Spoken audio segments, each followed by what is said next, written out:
আপোনালোকে যোনে এইটো ভিডিঅ' চাব ইয়াৰ পৰা আহোদান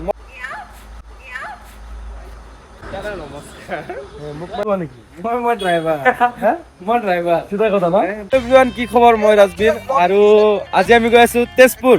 তো ধুনীয়াকে আমি গৈ আছো আজি তেজপুৰ। তো স্পেচিয়েলি আপোনালোকক মন্দিৰত আছে আৰু মানে সুদন্তৰ মানে প্ৰগ্ৰাম আছে। তো আজি আমি ক'ত গৈ আছো? আমি গৈ আছো তেজপুৰ মহাভৈৰৱ মন্দিৰৰ বেক চাইডে। তো আজি তাতে অনুষ্ঠান আছে মৈথানত। তো সকলোকে লগ পাম তেজপুৰবাসী ৰাইজ। হেল্ল'। কিন্তু আজি বহুত ভাল লাগি আছে, এনজয় কৰি লাহে লাহে আমি ৰখি ৰখি আহি আছো, ফটো উঠিম এতিয়া আমি চবেই। চলো। তো আৰু ভিডিঅ'বোৰ দিব নোৱাৰো, বহুত কথা আপোনালোকে চাগে মনত চাগে আপোনালোকৰ বহুত কুৱেশ্যন আহে যে ভিডিঅ' চিডিঅ' নাহে কিয়।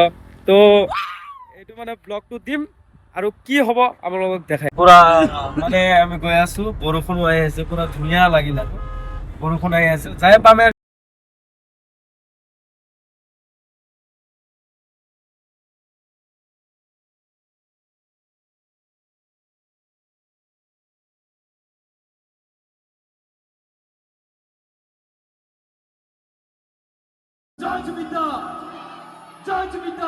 টাইম হ'ল পাক্কা 3:03 আৰু এতিয়া আমি ঘৰমুখা হৈ আছো।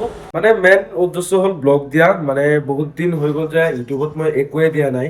তো ইয়াৰ কাৰণে ভাবিলো এটা ধুনীয়াকে তেজপুৰ গৈ আছো যদি ধুনীয়াকে এটা ব্লগ দি দিওঁ, ধুনীয়াকে চাই ল'ব।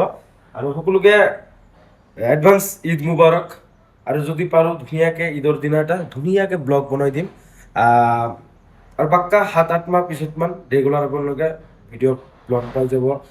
অথচ বা শ্বৰ্ট ফিল্মৰ যোনটো কাম ষ্টাৰ্ট হ'ব সেইটো আপোনালোকে পাই যাব। তো ধুনীয়াকৈ এই চেনেলটো সকলোৱে ছাবস্ক্ৰাইব কৰি ৰাখি দিয়ক, যাতে পিছত আৰু ছাবস্ক্ৰাইব কৰিব নালাগে। যেতিয়া এৰিম তেতিয়া নটিফিকেশ্যন যাতে ডাইৰেক্টলি আপোনালোকৰ মাজত সোমায়। তো আৰু বেছি একো নক'লোঁ, বেছি দীঘলীয়া নক'লোঁ। যোনে যোনে ছাবস্ক্ৰাইব কৰা নাই ছাবস্ক্ৰাইব কৰিব। ভিডিঅ'টো ভাল লাগিলে লাইক কমেণ্ট শ্বেয়াৰ কৰি দিব।